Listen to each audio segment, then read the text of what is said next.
सत्ता के मक्कारों से, पूंजीपतियों के दलाल से और चोरों के सरदारों से, संसद के गूंगे खंभों से और बहरी दीवारों से जाओ ये संदेशा दे दो अंबानी के यारों से, अपना हक हम छीन के लेंगे दिल्ली के दरबारों से, अपना हक हम छीन के लेंगे दिल्ली के दरबारों से। रैली जो ये हमारा वोट चोर गद्दी छोर है, इसके लिए पूरे देश में आम जनमानस को जागरूक करके ये तानाशाह सरकार को खत्म करने के लिए हम लोग काम करेंगे। राहुल गांधी सिर्फ आदेश करे, हम लोग कुर्सी खींचने का काम करेंगे। राहुल गांधी से आग्रह है, बिहार में हम लोग कांग्रेस मजबूत है, थोड़ा सा ध्यान देने की जरूरत है और हम लोग सभी वोट चोर करने वाले को सबक सिखाएंगे। बिहार में जो इलेक्शन हुआ उसमें सरकारी एजेंसी का दुरुपयोग हुआ है, उस एजेंसी को हम लोग सबक सिखाएंगे। आज हम लोग प्रयागराज से आए हैं, जो गंगा जमुनी तहजीब का शहर है, जो 5 प्रधानमंत्री देने वाला शहर है। वहाँ पे स्वतंत्रता सेनानी कहते हुए चंद्रशेखर आजाद ने अपने आप को गोली मार ली। आज हिंदू और मुसलमान की बात की जा रही है, सिर्फ हिंदू राष्ट्र बनाने की बात की जा रही है, वोट चोरी की बात की जा रही है, संविधान बदलने की बात की जा रही है, कहीं बेरोजगारी की बात नहीं की जा रही है, मंदिर मस्जिद की बात की जा रही है और बेरोजगारी की बात नहीं की जा रही, महंगाई की बात नहीं की रही, नौजवानों की बात नहीं की रही, आदिवासी की बात नहीं की जा रही। वोट चोरी तो हो रही है। इस सीआई चयन में जिस प्रकार CGI को हटाया गया, 45 दिन में CCTV फुटेज हटाने की बात की जा रही, कहीं न कहीं तो गड़बड़ है चुनाव आयोग। इसलिए आज पूरा देश एकजुट होकर इस रामलीला मैदान में हम लोग आए हुए हैं। तो मुद्दा राहुल गांधी वहाँ क्यों नहीं उठाते जहाँ उनकी सरकार है? देखिए वहाँ वोट चोरी हुई ही नहीं, वहाँ पे मोदी जी चोरी कर ही नहीं पाए। जानते थे कि यहाँ की जनता कांग्रेस को वोट दे रही है, अगर चोरी कर लेंगे तो फिर से खुल जाएगा, इसलिए वहाँ पे चोरी नहीं किए। आज जहाँ चोरी हो रही है सबूत है, दिखा रहे हैं। राहुल गांधी देश भर से सिग्नेचर करके आए हैं, सब गट्ठर यहाँ पे पड़े हुए हैं। राहुल गांधी जी जहाँ जाते हैं, मंदिरों में भी जाते हैं। आस्था कोई भी दिखाने की चीज़ नहीं है, आस्था दिल में रखने की चीज़ है। मंदिर और मस्जिद उतने बराबर हैं हम लोगों के लिए, हिंदू मुस्लिम सिख ईसाई सब। राम मंदिर आस्था का विषय है, हम वहाँ जाएं और वहाँ पे हाथ जोड़ें, भगवान को हम दिल से याद कर लेंगे, दिल से ही भगवान हमारे साथ। के विषय पर राजनीति भी तो दोनों पार्टियां कर रही हैं, फिर आप अगर सिर्फ एक पे आरोप लगाएंगे। पार्टी समय हिंदू और मुसलमान की बात करके हम हिंदू हैं, हिंदू वोट डाले, एकजुट होकर वोट। मैंने कभी लेकिन ये नहीं बोला कि हम हिंदू की पार्टी हैं। आरएसएस देश में जहर फैलाना चाहती है, जो नाथूराम गोडसे का हत्या किसने की, गांधी जी की हत्या किसने की? नाथूराम गोडसे ने की। आरएसएस के कौन सा आदमी देश की आज़ादी में योगदान रहा? कोई 4 आदमी बताओ। कोई नहीं था। आज वो लोग देशभक्ति की बात करते हैं, वंदे मातरम की बात करते हैं, चर्चा की बात करते हैं। कभी नागपुर में 46 वर्षों तक कभी झंडा नहीं फहराया गया, आज वो तिरंगा यात्रा की बात करते हैं, तिरंगा झंडा की बात करते हैं। हिंदू मुसलमान, अरे इसी देश में जाकिर हुसैन राष्ट्रपति हुए, फखरुद्दीन अली अहमद राष्ट्रपति हुए, रफ़ी अहमद किदवई मिनिस्टर हुए। खुद भारत के नागरिक होके क्या आप इस चीज़ को सपोर्ट करेंगे कि पश्चिम बंगाल के मुर्शिदाबाद में बाबरी मस्जिद का निर्माण हो रहा है? देखिए मंदिर मस्जिद आज भाजपा सरकार निर्माण कर रहे हैं, बढ़िया बात है। आज भाजपा सरकार मंदिर मस्जिद तोड़ने की बात कर रही है, हम तो दिल मिलाने की बात कर रहे हैं, हम तो प्रेम बांटने की बात कर रहे हैं, मोहब्बत की दुकान बनाने की बात कर रहे हैं। वो तो नफरत फैलाने की बात कर रहे हैं, जैसे आरएसएस किया करती थी, जैसे गोडसे ने महात्मा गांधी को, जैसे महामानव की हत्या कर दी।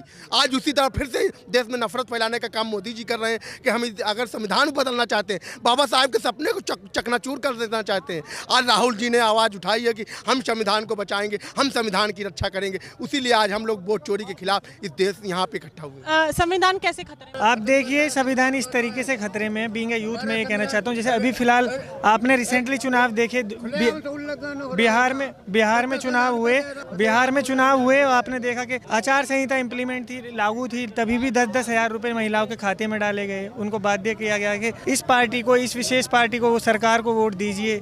उनको मैनिपुलेट किया, ट्रेन के टिकट्स तक बुक किए गए। और ये वोट चोरी नहीं है तो और क्या है? आप बताइए ना इस चीज़ को। आप देखिए क्या देश में माहौल है, महंगाई पे चर्चा नहीं होगी, बेरोजगारी पे चर्चा नहीं होगी, इतना प्रदूषण है। आप देखिए आंखों में अभी भी जलन है, लेकिन इस चीज़ पे, बेसिक नीड्स पे कोई चर्चा नहीं होगी तो आप भी वही कहोगे वहाँ मंदिर बन रहा है, वहाँ मस्जिद बन रही है। हमने कब बोला पॉल्यूशन है? पॉल्यूशन की बात आप करें ना। अभी आप बोली ना, अभी आपने सवाल क्या पूछा? आपने अभी सवाल क्या पूछा कि वहाँ बंगाल में क्या हो रहा है? बात तो हम सब में करेंगे ना, बात चाहे मंदिर को लेकर हो, चाहे पॉल्यूशन को लेकर हो, चाहे रोजगार को लेकर हो, चाहे लॉ एंड ऑर्डर को लेकर, बात हम तब से सब पे कर रहे हैं। नहीं आप नहीं, वो आपकी बात ठीक है, लेकिन आप ये नहीं देख रहे कि आप जहाँ खड़ी हुई हैं, आप उस वहाँ क्या सिचुएशन है अभी? मैं तो आपकी बात से सहमत हूँ। पॉल्यूशन 700-500 पार जा चुका है, गैस चैम्बर दिल्ली बन चुका है, ये तो सोचने का विषय है रेखा गुप्ता के लिए। ये इस चीज पे, बेसिक नीड्स पे क्यों, बेसिक नीड्स पे आप क्यों चर्चा नहीं कर रहे हैं? आप क्यों भाग रहे हैं? आप क्यों जो अन्य अननेसेसरी बातें आप उनको क्यों ड्रैग कर रहे हैं? हाथ ने माइक नहीं पकड़ना है, रुक जाओ।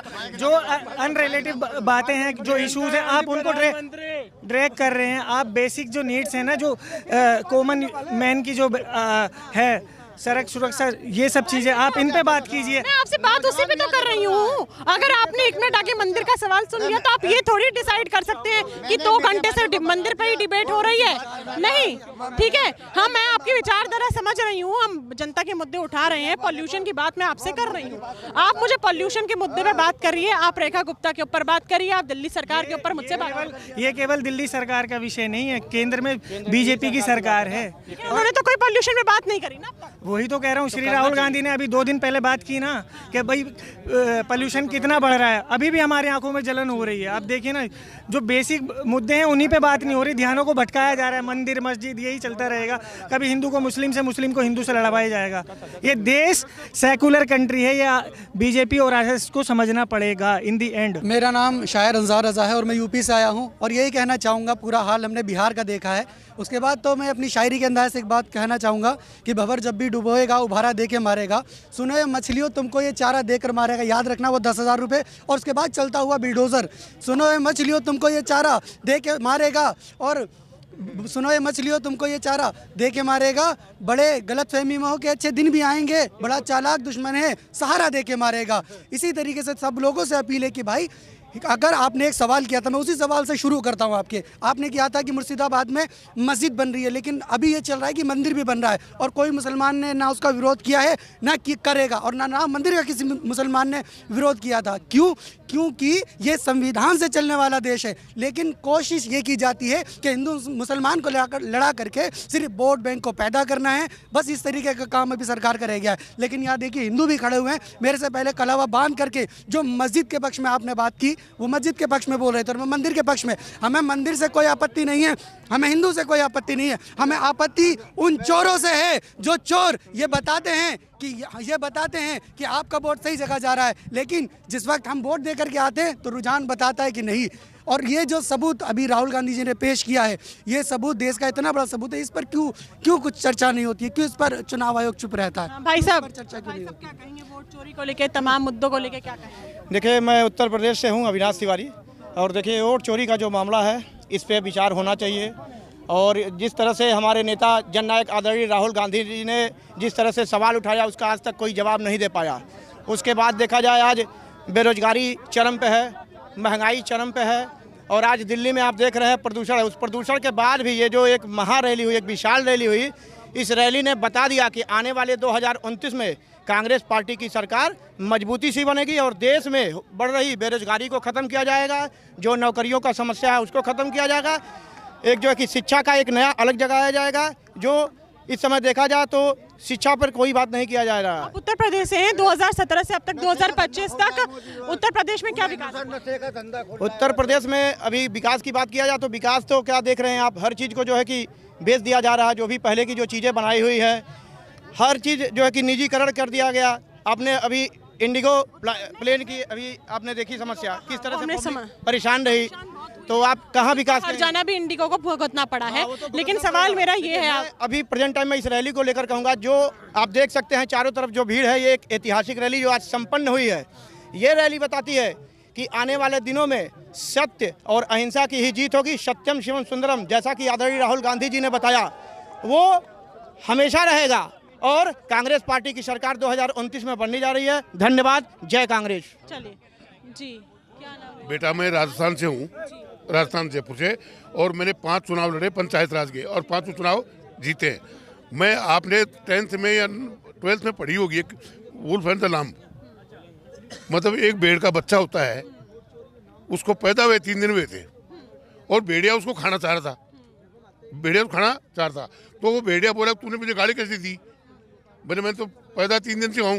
बोले, तेरे बाप दादा ने गाली दी होगी, क्यों? उसको खाना था, इसीलिए इस मोदी को, देश को खाना है। नहीं सुन बात, और कोई नहीं। पार्टी बचाएगी भारत को? कांग्रेस तो है ही, आज से आजादी से तब तक रिलायबल कांग्रेस रही है। इनका कहीं बता दो ना, खून भी कटाओ तो। कहते हैं, भाजपा बोलती कांग्रेस का क्या योगदान रहा है, हमें बताएं। राहुल गांधी का क्या योगदान रहा है? वोट चोरी इनके शासनकाल में हुई थी, ये वोट चोरी है कि राहुल गांधी कोई सत्ता में क्या? जो भी काम है ना राहुल गांधी में थोप देते हैं। ये राहुल गांधी को सत्ता में थोड़ी है। आप मान लो SHO थाने के होंगे तो मैं कंप्लेंट किससे करूंगा? आपसे करोगे। फिर जब देश का प्रधानमंत्री है अमित शाह, ये दोनों हैं, तो शिकायत किससे करेंगे लोग? ये शिकायत सुनना नहीं चाहते हैं। इस बार किन मुद्दों पे आप चुनाव देंगे या फिर कांग्रेस पार्टी इस बार किन मुद्दों पे? जब अपने लोकतंत्र में सबसे बड़ा अधिकार वोट का दिया गया था और वो छीनने को जा रहा है ना, इससे बड़ा हजार तो कोई शायद देश में है ही नहीं। सबसे गंदा काम जो कर रहे हैं SIR कर रहे हैं। SIR? हाँ जी। SIR के विरोध में है? हाँ, SIR विरोध में वोट। SIR के विरोध में है या फिर SIR के चलते जो BLO आत्महत्या कर रहे हैं प्रेशर में आके, उसके विरोध में है? उसमें भी सुनो, उनको भी बेचारों नाजायज मर रहे। मैं मेरी पंचायत है, तो मेरे 12 जिले पड़ते हैं और वो आते हैं तो वो बेचारे रोज रोते हैं, साहब ये बताओ क्या क्या करें। अभी आपने बोला आप SIR के विरोध में है। हाँ, SIR विरोध में है। अगर कल को कांग्रेस पार्टी SIR कराती है तो फिर आप कांग्रेस पार्टी का साथ थोड़ी देंगे? क्या बात है, बस सच को सच कहेंगे। SIR पे क्या कहेंगे कि SIR का मुद्दा भी राहुल गांधी काफी समय से उठा? मैडम, मैं राजस्थान से हूँ, मेरा क्षेत्र है आमेर है, मैं जयपुर ग्रामीण से आता हूँ। हमारे जयपुर ग्रामीण सीट में 1600 वोटों की चोरी हुई है। अनिल चोपड़ा जी बहुत कम वोटों से उनको हार का सामना करना पड़ा है। वो चुनाव नहीं हारते, लेकिन ये वोट चोरी के चक्कर से वो चुनाव हारे, नहीं तो ऐसा कभी हो ही नहीं सकता। जनता के दिल में बदलाव की लहर है? जनता के दिल में बहुत बदलाव की लहर है, 100% लहर है। हम अखेपुरा पंचायत से, हमारी पंचायत में हमने 15 वोट एक ही लेडीज़ के नाम से काटा है, क्योंकि 15 एक महिला के नाम से काटा है। हम बूथ लेवल मंजू देवी है, हम आपको प्रूफ के साथ बता सकते थे, लेकिन हम यहाँ पहुँच नहीं पाए, लेके नहीं आए। नहीं, प्रूफ के साथ बता सकते थे ये चीज़ भी आपको कि हम बूथ लेवल पे काम कर रहे हैं। राहुल गांधी जी यही बोल रहे हैं, बूथ लेवल पे काम करो, देश का युवा है, बूथ लेवल पे काम करो, तभी समझोगे SIR का मतलब। रेखा गुप्ता मंत्री मुख्यमंत्री चुनी गई है। 27 साल बाद दिल्ली की मुख्यमंत्री भाजपा पार्टी से मिली है। 1 साल होने वाला है उनको। आप मुझे बताइए कि पिछले 8-9 महीनों में उन्होंने दिल्ली के लिए कुछ काम करा है? क्योंकि यमुना की स्थिति वैसी ही है, पॉल्यूशन तो चरम सीमा पे है, 700 पर AQI जा चुका है। कूड़े के ढेर से वो कहती हैं हर 15 दिन में मेरा विधायक जाके बोलता है कि तुझे तो जाना पड़ेगा भाई। AQI को वो टेम्परेचर बताती हैं कि किसी भी इंस्ट्रूमेंट से नापा जा सकता है। अब आप मुझे बताइए कि ऐसी मानसिकता की मुख्यमंत्री जिनकी विचारधारा ऐसी है, तो आप दिल्ली में रहना पसंद करेंगे? आप मुझे बताइए, ये अद्भुत ज्ञान है कि उनकी जो मुख्यमंत्री हैं वो एयर क्वालिटी इंडेक्स नापने के लिए थर्मामीटर को इस्तेमाल बता देती हैं। उनका एक सांसद है, वो कह देता है कि रुपए से हम खरीदारी करते हैं, हमें डॉलर से कोई मतलब नहीं। प्रधानमंत्री जी और गृह मंत्री जी 5 ट्रिलियन की बात करते हैं, जब ट्रिलियन की बात करते हो तो वो डॉलर की गिनती है। ये अद्भुत ज्ञान के लोग, जो अशिक्षित लोग जब देश की सत्ता में बैठे होंगे तो देश के पढ़े लिखे लोगों के लिए नीतियाँ क्या बनाएंगे? ये भाजपा जो है सिर्फ नफरत पैदा करती है। अब जब जनता एयर क्वालिटी इंडेक्स की बात करेगी, उनको पता था संसद का शीतकालीन सत्र चल रहा है, दिल्ली के प्रदूषण पर बात होगी, वंदे मातरम ले आते हैं। मुझे बताइए, अब भाजपा के 4 लोग, RSS जनसंघ के 4 लोग, जिन्होंने अंग्रेजों से लड़ते हुए वंदे मातरम बोल करके फांसी के फंदे को चूमा हो? नहीं, ये कोरी बातें करते हैं, जमीन पर काम नहीं करते। दिल्ली की जनता से इन्होंने चुनाव घोषणा पत्र में कहा था कि जब हम आएंगे तो एयर क्वालिटी इंडेक्स में सुधार होगा, यमुना की सफाई होगी, रेहड़ी पटरी वालों को जो है हम सुविधाएं देंगे, झुग्गी झोपड़ी वालों को मकान देंगे, लेकिन सारे काम विपरीत हो रहे हैं। प्रधानमंत्री जी को पाइप लगा करके यमुना में नहलवा दिया जाता है और मीडिया वाह वाह करता है। सबसे बुरा काम ये मीडिया कर रहा है। मीडिया को सच्चाई दिखा देनी चाहिए। मीडिया ये नहीं दिखाता कि यहाँ आप देखिए सामने की बिल्डिंग नज़र नहीं आती, धुंध छाई हुई है। दूसरा सबसे बड़ा, यमुना के झाग और ज़्यादा जहरीले होते चले गए हैं और वहीं झुग्गी झोपड़ी वालों को मकान देने की बात की गई थी, उनके आशियाने को उजाड़ने का काम इस भाजपा सरकार ने किया है। वोट चोरी के ऊपर क्या कहेंगे, जिसको लेकर आज महान रैली जो है कांग्रेस द्वारा राहुल गांधी के नेतृत्व में निकाली जा रही है? बिल्कुल वोट चोरी हो रही है, वोट चोरी हो रही है। करोड़ों लोगों के दस्तावेज मैं भी देख के आया हूँ, 5 करोड़ लोगों के हस्ताक्षर हैं। जब देश के जो लोकतांत्रिक देश है, हमारा देश लोकतांत्रिक देश है और लोकतांत्रिक प्रक्रिया में संवैधानिक संस्थाओं पर जब हमारे देश के लोगों की उम्मीद नहीं है, भरोसा नहीं है, तो हम विकसित राष्ट्र की बात करते हैं, तो हम क्यों ना विकसित राष्ट्र वालों के कदमों पर चलें। हमें जर्मनी से सबक लेना चाहिए। जो राष्ट्र विकसित है वहाँ जब लोगों को ईवीएम पर भरोसा नहीं रहा तो ईवीएम को हटा देना चाहिए। और ज्ञानेश कुमार जी, जब वोट चोरी का सवाल सदन में गृह मंत्री जी और प्रधानमंत्री जी से पूछा जाता है तो ज्ञानेश कुमार जी अपना ज्ञान देने आ जाते हैं। समझ लीजिए संवैधानिक संस्थाओं पर भाजपा का पूरा कब्जा है, पूरे अंडर भाजपा के काम कर रही हैं, इसलिए देश का लोकतंत्र और संविधान खतरे में है। और जब जब संविधान और लोकतंत्र खतरे में आएगा तब तब ऐसे महा आंदोलन होते रहेंगे, क्योंकि देश जो है भारत देश आंदोलन से आज़ाद हुआ है, इसलिए इस देश में आंदोलन की ज़रूरत है। इसीलिए आदरणीय राहुल गांधी जी के नेतृत्व में आज इस आंदोलन को करने की जरूरत पड़ी है। सुधांशु त्रिवेदी हैं, वो आरोप लगाते हैं कि क्या सरकारी एजेंसी का दुरुपयोग से भाजपा शासित प्रदेशों में ही होता है, जहां कांग्रेस का राज है, कांग्रेस का शासनकाल है, वहां पे क्या ईवीएम या फिर सरकारी एजेंसियों का दुरुपयोग नहीं होता? वहां क्या सरकारी एजेंसियां बदल जाती हैं? ऐसा नहीं है मैडम, जहां कांग्रेस सरकार है कांग्रेस कहीं भी ऐसा दुरुपयोग नहीं करते हैं। भाजपा अभी बिहार इलेक्शन में कई एयरपोर्ट है, पूर्णिया, गया, पटना, दरभंगा, चार्टर प्लेन से जो है पैसा भेजने का काम किया। सरकार की एजेंसी है, आपको जीविका दीदी, नेहरू युवा केंद्र के संगठन जिसको खत्म करने में लगी हुई सरकार, उस वॉलंटियर से पैसा बंटवाने का काम किया। कई सरकार की जो संस्था है उनसे पैसा बंटवाने का काम किया। फिर इस इलेक्शन के दौरान दीदियों को जो है जीविका दीदी को 10,000 रुपये खाते में देने का काम किया। ये क्या वोट चोरी नहीं है? आचार संहिता का उल्लंघन नहीं है? और सरकार और धमका के डरा के जो है पार्टी को खत्म करने का काम कर रहा है, ये वोट चोरी नहीं है। हम लोग बर्दाश्त नहीं करेंगे, हम लोग जन आक्रोश करेंगे, जन आंदोलन करेंगे। जय भारत, जय बिहार, जय कांग्रेस। आने के लिए कोई भी चीज़ को वो पास्ट में ले चली जाएगी कि नेहरू ने ये किया, तो हर चीज़ को वो नेहरू के ऊपर थोपती है। यहाँ सबसे बड़ा मुद्दा SIR है, जो दलित, पिछड़ा, अल्पसंख्यक का वोट को काटा जा रहा है, वंचित किया जा रहा है। अंग्रेज जो डिवाइड एंड रूल से देश को गुलाम की, तो उसी तरह ये आज देश चला रहे हैं। हर चीज़ को सोनिया गांधी नहीं की, कांग्रेस नहीं की। जो कांग्रेस ने बनाया, IIT, चाहे सेल, वेल, रेल या जितना भी इंफ्रास्ट्रक्चर है, चाहे एम्स हो, उसे ये बेचने के काम कर रहे हैं और सारे आरोप कांग्रेस पे थोप देंगे। सबसे बड़ा उदाहरण तो अभी इंडियन एयरगो पे जो अभी फ्लाइट इंडिया को, उसमें जो हादसा हुआ आज तक हुआ था देश में। अरे इनका हर चीज, ऐसा कोई भी हाईवे नहीं है जो 7 किलोमीटर इन्हें बेचा नहीं हो। आज की तारीख में हर 7 किलोमीटर पे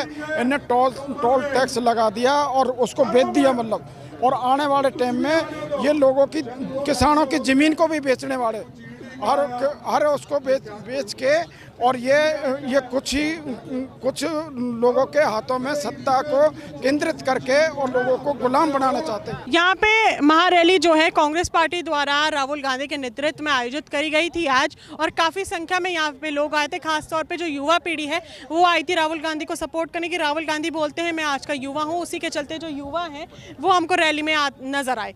खासतौर पर जो मुद्दा उठाया गया वो था वोट चोर गद्दी छोड़, यानी कि वोट चोरी का मुद्दा उठाया गया, SIR का मुद्दा उठाया गया। और काफ़ी जो लहर हमें दिखाई दे रही है वो कांग्रेस पार्टी की तरफ नज़र आ रही है। इस बार अगर जैसे हम 2026 और 2027 में पश्चिम बंगाल, पंजाब और उत्तर प्रदेश में चुनाव है, और इस बार कांग्रेस पार्टी का खुद का कहना है कि वो रोजगार, शिक्षा, स्वास्थ्य, crime rate, law and order, महिला सशक्तिकरण के ऊपर चुनाव लड़ेगी और चुनाव वो कोशिश करेगी कि वो जीते। और जिस तरीके से 10,000 रुपये बिहार में दे के वोट चोरी करी गई है, जो कांग्रेस पार्टी भाजपा के ऊपर आरोप लगाती है, तो अब ये देखना होगा कि SIR उत्तर प्रदेश में भी हो रहा है, पंजाब में भी हो रहा है, 27 राज्यों में भी हो रहा है और पश्चिम बंगाल में भी हो रहा है। तो क्या वहाँ का क्या नतीजा निकल के आएगा? क्या वहाँ पे भी भाजपा 10,000 रुपये का जो उन्होंने गोली चलाई थी, क्या वही गोली 10,000 रुपये की उन राज्यों में भी दिखती हुई नजर आएगी? ये देखना काफ़ी दिलचस्प रहेगा। अगली बार मैं फिर मिलूंगी आपसे, तब तक के लिए बने रहिए वो न्यूज़ के साथ। मैं शशि शर्मा, धन्यवाद।